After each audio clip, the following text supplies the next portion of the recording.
Nano fertiliser को लेकर के एक विवाद पैदा करने की कोशिश की जा रही है। टेक्नोलॉजी के ऊपर हम कोई सवाल नहीं उठा सकते। टेक्नोलॉजी वो काम कर रही है, हमें उसको कैसे इस्तेमाल करना है वो ज़्यादा ज़रूरी है इसके अंदर। तो अगर बातचीत करनी है, दो दो हाथ करने हैं, तो वैज्ञानिक आ जाए, हमारे वैज्ञानिक भी उनको देख लेंगे। इस वक्त देश में नैनो फर्टिलाइज़र को लेकर के एक विवाद पैदा करने की कोशिश की जा रही है, क्योंकि डेनमार्क के 2 वैज्ञानिकों ने इस पर सवाल उठाए हैं। इसकी जो एफिशिएंसी है उस पर सवाल उठाए गए हैं कि ये एफिशिएंट नहीं है खाद, और जबकि हमारे वैज्ञानिकों ने दुनिया में पहली बार नैनो फर्टिलाइज़र की शुरुआत की है, और भारत के लिए बहुत गर्व की बात है। मैं इस वक्त आनंद यूनिवर्सिटी गुजरात में खड़ा हूँ। नैनो यूरिया, नैनो फर्टिलाइज़र पे, नैनो डीएपी पे यहाँ पे भी रिसर्च हुआ।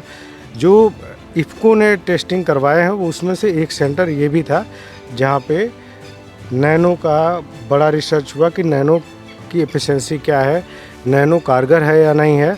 और इसके साइंटिस्ट हैं डॉक्टर घनश्याम पाटिल हमारे साथ हैं, जिन्होंने नैनो पे काफ़ी काम किया हुआ।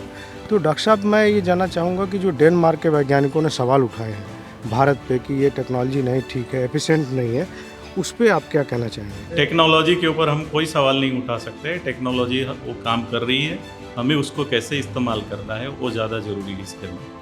टेक्नोलॉजी के सही में काफ़ी सारे बेनिफिट्स है, उसको हमें यूटिलाइज़ करना चाहिए। देखिए, अभी हमारे यहाँ पे जो फर्स्ट टाइम वर्ल्ड में जो नैनो फर्टिलाइजर्स, उसमें नैनो यूरिया जो है इफ़को द्वारा जो है रिलीज़ करवाया था। तो उस केस में क्या हुआ है कि उन्होंने सभी जगह ट्रायल लिए है, काफ़ी सारे ट्रायल लिए। वैसे ही हमारे यहाँ पे आनंद में भी उन्होंने ट्रायल लिए। हमारे यहाँ पे गेहूँ और मकई, और दोनों जो पाँख है उसका फसलों पे यहाँ पे ट्राई किया था, और उसके हमने ट्रायल ली है 2 साल के लिए। तो उसके परिणामों में हमें ऐसा मिला था कि जो हम लोग जो स्प्लिट एप्लीकेशन करते हैं, जो खाद हम जो डालते हैं स्प्लिट एप्लीकेशन में, वहाँ पे नैनो फर्टिलाइजर ट्रेडिशनली डालते हैं, बाद में जो डालते हैं हम दो डोज डालते हैं। उसकी जगह अगर हम नैनो यूरिया हमने यूज़ किया था, हमारे यहाँ एक प्रोजेक्ट था उसके अंदर। तो उस प्रोजेक्ट के अंदर हमें ऐसा पाया गया था कि उसका जो उत्पादन है वो जो रिकमेंडेड डोज रहता है, यानी जो रिकमेंड किया गया है कि इतना खाद डालना है, उसके जितना वो स्टैटिस्टिकली एट पार, यानी उसके जितना ही यील्ड दे रहा है। मैं एक बार क्लियर करना देना चाहता हूँ कि कई जो किसान हैं इसमें जैसे पानी दे रहे हैं फसल में, तो नाली में वो डाल दे रहे हैं। हाँ, ड्रिप इरिगेशन में डाल रहे हैं। नैनो यूरिया का जो लिक्विड है उसको पानी में, नाली में डाल दे रहे हैं कि ये खेत में पूरे फैल जाएगा। ड्रिप में तो डाल रहे हैं। ऐसे कोई भी फायदा नहीं होगा अगर आप नाली में डाल रहे हैं। दूसरी चीज़ कि आप अगर उसको ड्रिप इरिगेशन में भी इस्तेमाल कर रहे हैं कि ड्रिप के जरिए चला जाएगा जनरल यूरिया की तरह, तो भी उसका कोई फ़ायदा नहीं होगा। उसका फ़ायदा तभी होगा जब वो पानी स्प्रे हो, ऊपर से उस पर स्प्रे होगा, पत्तियों पर पड़ेगा, तो उसका फ़ायदा होगा। दूसरा कोई उसका तौर तरीका नहीं है। एक और बात है कि कहीं का पानी बहुत खारा है, कहीं का पानी बहुत मीठा है, तो उसको भी देखने की ज़रूरत है कि किस तरह के पानी में इसका स्प्रे करें। पानी जो होता है उसका जो सामान्य जो होता है क्षार होता है वो कम होना चाहिए, उसकी पीएच जो होती है न्यूट्रल की तरह होनी चाहिए, क्योंकि हम लोग बहुत खारा पानी नहीं, सामान्य अगर बोलचाल में कहें तो सामान्य नॉर्मल पानी होना चाहिए। बहुत अगर खारा है तो वो कारगर नहीं होगा। और दूसरा होता है कि जैसे नॉर्मल हम लोग कोई इवन दवा भी डालते हैं ना, तो उसकी इफेक्टिविटी कम हो जाती है पानी की वजह से। काफ़ी चीज़ें होती है, जैसे कौन से टाइम पे डालना है, कि भाई शाम के टाइम पे डालना है। और अभी ये हो गया कि उसको नाली के पानी में नहीं डालना कि खेत में चला जाएगा, एक बात। दूसरी बात, इसको ड्रिप इरिगेशन में नहीं देना है कि उसके ज़रिए पौधों पे चला जाएगा। तीसरी बात कि पानी सामान्य होना चाहिए, कोई बहुत खारा पानी नहीं होना चाहिए। चौथी बात है इसकी टाइमिंग क्या है, तो टाइमिंग सुबह की होनी चाहिए या शाम की होनी चाहिए डॉक्टर साहब? ये जैसे कि हम नॉर्मल फर्टिलाइजर हम शाम को डालते हैं, उसी तरह इसका जो होता है शाम को ही हमें डालना चाहिए, शाम को ही स्प्रे करना चाहिए। तो इस तरह से वो ज़्यादा इफेक्टिव रहेगा और ज़्यादा कारगर जो है साबित होगा वो। ये भारत का प्रोडक्ट है, भारत के वैज्ञानिकों का प्रोडक्ट है जी। भारत के अर्थव्यवस्था में विज्ञान के योगदान का एक बहुत बड़ा उदाहरण है। ये वो उदाहरण है कि वर्षों से जो यूरिया और फर्टिलाइज़र की जो एक कार्टेल है, जो करोड़ों रुपया का जिसमें व्यापार हुआ करता था, जिसमें कई लोग लिप्त थे, उन सबको ये डर है कि कहीं नैनो यूरिया के उनका जो एक मिस्चीवियस नेटवर्क है, जो एक कई जहाँ से रॉ मटेरियल्स हम खरीदते हैं, वो कहीं बंद ना हो जाए और कम ना हो जाए, तो ये उनके पेट पे या फिर उनकी तिजोरियों पे एक बड़ा आघात हमारे वैज्ञानिकों ने किया है। और इस बात को लेके सबसे पहले तो वैज्ञानिकों के ऊपर बहुत गर्व है।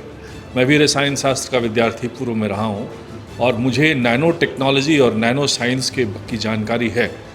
और रही बात विदेशियों की, तो जो चीज़ अगर आप मान के चलें कि डेवलप्ड कंट्रीज़ के लैब से आती है, उसके पीछे एक इंडस्ट्री का कार्टेल होता है, उसको एक्सेप्ट करवाने का, हाँ, उसको ग्लैमराइज किया जाता है, उसको एक्सेप्ट कराने का एक उनका अपना मीडिया प्लान होता है। और इस अच्छे एक नायाब चीज़ को निगेट करने का जो इफ़को ने फंड की, उस पर काफ़ी उन्होंने रिसर्च करवाया और मेरे ख्याल से हज़ारों एकड़ में इसकी कई सारे क्रॉप में इनमें से ये भी जगह है जहाँ पे हम पढ़े हैं। 100-150 से ज़्यादा जो हमारे क्रॉप्स हैं अलग अलग एग्रो इकोलॉजिकल जोन्स में, और जो माइक्रो क्लाइमेटिक जोन्स हैं वहाँ पे इनकी टेस्टिंग की गई। उसका डेटा तो पब्लिक प्लेटफॉर्म पे है। तो अगर बातचीत करनी है, दो हाथ करने हैं, तो वैज्ञानिक आ जाए, हमारे वैज्ञानिक भी उनको देख लेंगे। इतनी सारी मशीनों की टेस्टिंग से नैनो यहाँ गुजरा है, तो समझ सकते हैं कलोल में भी उस पर इतनी बड़ी टेस्टिंग हुई होगी। हाँ। तो टेक्नोलॉजी पे सवाल उठाने का कोई वो मुद्दा नहीं है। नहीं, अभी कोई मुद्दा सिर्फ ये है कि उसे किसान कैसे इस्तेमाल कर रहे हैं।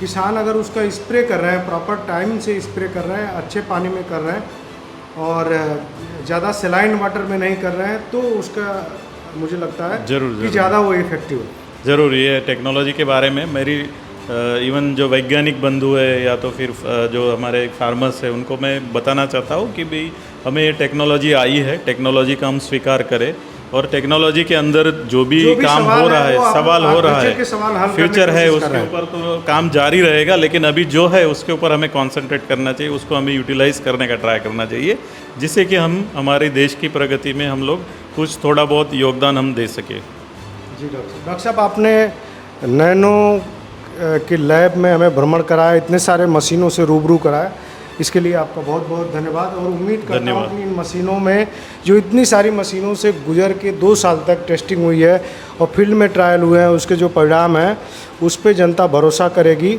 और किसानों से मैं उम्मीद करता हूँ, किसान तक के प्लेटफॉर्म के माध्यम से, कि वो इसका सही तौर तरीका इस्तेमाल करेंगे और हम उम्मीद करेंगे कि फ्यूचर में भी आप हमसे जुड़ें और किसानों जरूर नैनो फर्टिलाइजर्स के बारे में गाइड करें। अगर ये वीडियो आपको पसंद आया है तो इसे लाइक जरूर करें।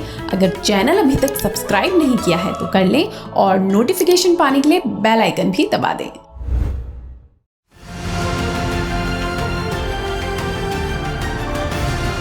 किसान तक खाना है तो उगाना है, किसान तक खाना है तो उगाना है, किसान तक खाना है तो उगाना है, किसान तक खाना है तो उगाना है, किसान तक खाना है तो उगाना है, किसान तक खाना है तो उगाना है।